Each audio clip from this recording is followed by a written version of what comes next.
what has studying and witnessing death taught you about the purpose of life?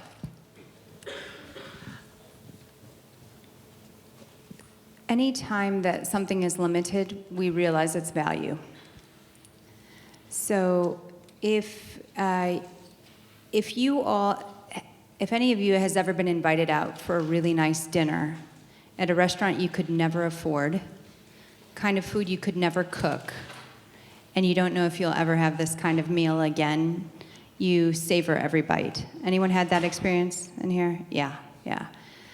I'm old enough to be your mother, but even when I have that invitation now, I still, if it's a meal I can't cook in a restaurant, I would never eat at. It's such a delightful thing, right? So there's a way in which recognizing something as finite helps us see the value.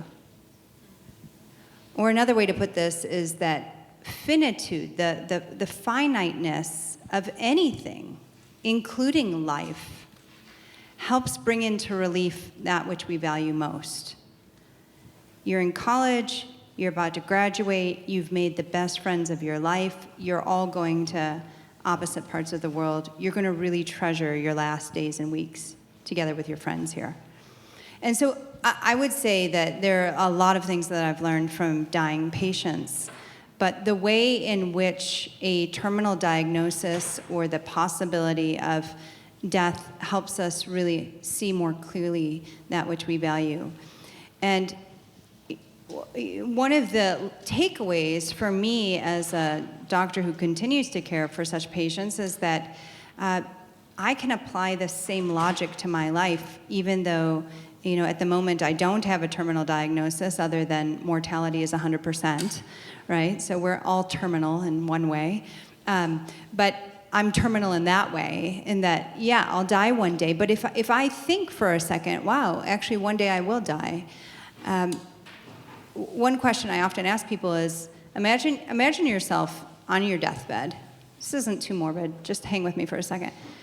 Who do you want there? Who do you want gathered around you? And then think about the quality of those relationships now. Are you investing in those relationships now? Are you nurturing those relationships? I asked an audience this once, and a guy raises his hand and he says, look, I know who I want to be at my deathbed, but frankly, I can't stand the guy right now. And what he was asking is it okay to wait to really cultivate that friendship? And of course, the answer is none of us really knows when the end is. And so if when you sort of do this exercise of thinking, wow, if it all ended tomorrow, who do I want to make sure I talk to? Well, then those are the people you should be talking to now. And it goes with other things, Is there a book you want to read? Is there a letter you want to write, a poem you want to write, et cetera? But so finitude, finiteness does bring into relief that which we value most. And I think something I've learned from patients, and it's something that we could all practice.